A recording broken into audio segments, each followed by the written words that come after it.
Hello friends, welcome to the new episode of my channel. আমি মৈনাক আর আপনারা দেখছেন Mainak explained YouTube channel. তো আমার মধ্যে একটা বড়সড় প্রশ্নের উদয় হয়েছে যে অনন্য মামুন কি করে দরদের গানগুলোকে বিক্রি করেছে।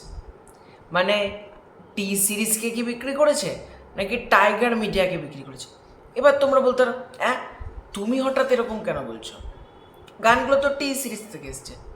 একটা ব্যাপার খেয়াল করবে, কালকে টাইগার মিডিয়া থেকেও টি সিরিজে আসার প্রায় আধ ঘন্টা 1 ঘন্টা বাদে টাইগার মিডিয়া থেকে দরদের গান এই ভাষাও গানটা আপলোড করা হয়। টি সিরিজ বাংলা থেকে আপলোড হয় এই ভাষা, এবং তার সাথে টাইগার মিডিয়া থেকেও এই ভাষাও গানটা আপলোড হয়। এবং অনন্য মামুন পোস্ট করে টাইগার মিডিয়ার লিঙ্কটা এবং লেখে দেখি কোন চ্যানেলে বেশি ভিউজ হয়। টি সিরিজের চ্যানেলে বেশি ভিউজ হয়, টি সিরিজ বাংলার চ্যানেলে বেশি ভিউজ হয় না টাইগার মিডিয়ার চ্যানেলে বেশি ভিউজ হয়।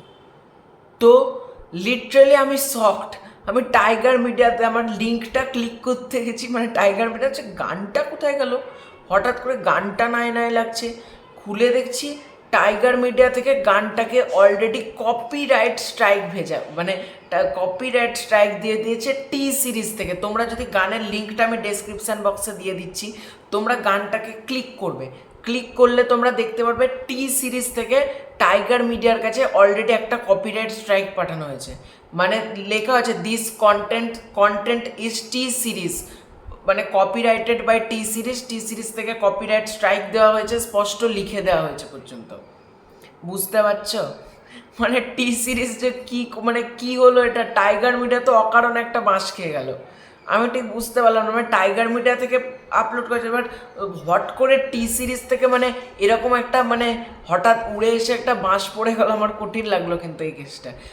টি সিরিজের গানটাই থাকলো এবং টাইগার মিডিয়ার গানটাকে জাস্ট রিমুভ করে দেওয়া হলো ইউটিউব থেকে। টি সিরিজ থেকে অলরেডি টাইগার মিডিয়াকে একটা স্ট্রাইক পাঠিয়েছে। এবার আমার কাছে অনন্য মামুনের কাছে একটা প্রশ্ন থাকবে, অনন্য মামুন কিভাবে গানটা বিক্রি করেছে। টি সিরিজকে যদি বিক্রি করে থাকে তাহলে তো টাইগার মিডিয়ার আপলোড করার কথা না। আর যদি দুটো কোম্পানির কাছে ধরো আমি কি বলছি, টাইগার মিডিয়াও টাকা দিল, টি সিরিজও টাকা দিল, দুটো কোম্পানি যদি টাকা দেয় তাহলে টি সিরিজ কেন কপিরাইট স্ট্রাইক বিক্রি করবে? এটা তো তাহলে এগ্রিমেন্টে উল্লেখ করে দেওয়া উচিত ছিল। একটা গানের এগ্রিমেন্টের সময় তো টি সিরিজকে বলা উচিত ছিল যে এই গানটা আমি আরও একটা প্রতিষ্ঠানকে বিক্রি করেছি, আরও একটা মিউজিক কোম্পানিকে এই সেম গানটা বিক্রি করেছি, তারা যাতে কপিরাইট স্ট্রাইক না দেয়, এটা তো বলা উচিত ছিল অনন্য মামুনের। আমি ঠিক বুঝতে পারলাম না, টাইগার মিডিয়া হঠাৎ যেচে শুনে একটা বাস খেয়ে গেল বলা যেতে পারে। কারণ টি সিরিজ একটা ডেঞ্জারাস কোম্পানি। টি সিরিজ থেকে সিঙ্গা মেগেনকে কপিরাইট স্ট্রাইক পাঠানো হয়েছিল ওই ছোট্টখানি একটুখানি সিনস ব্যবহার করার জন্য, এবং আবার টি সিরিজের তরফ থেকে টাইগার মিডিয়াকেও কপিরাইট স্ট্রাইক দিয়ে দেওয়া হলো। টি সিরিজের কাছে গান বিক্রি করা এটাই একটা বড় সড়ো ঝামেলা। এইটা একটা বড় সড়ো যে আমি ঠিক বুঝতাম টাইগার মিডিয়া তো টাকা দিয়ে কিনেছে, কারণ মিউজিক লেভেল ডেসক্রিপশানে লেখা আছে টাইগার মিডিয়া। আমি গানটাতে দেখলাম, তাহলে টাইগার মিডিয়াও তো টাকা দিয়ে কিনেছে, তা টাইগার মিডিয়াকে কেন কপিরাইট স্ট্রাইকটা ভেজালো? আমি ঠিক বুঝতে পারলাম না কপিরাইট স্ট্রাইকটা টাইগার মিডিয়া কেন খেলো। এটা নিয়ে তোমাদের কি মতামত যে টি সিরিজ টাইগার মিডিয়াকে কপিরাইট স্ট্রাইক মেরে দিল?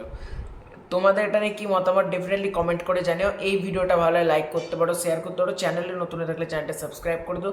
খুব শীঘ্রই দেখা হচ্ছে নতুন কোনো ভিডিওতে, ততক্ষণের জন্য বাই বাই।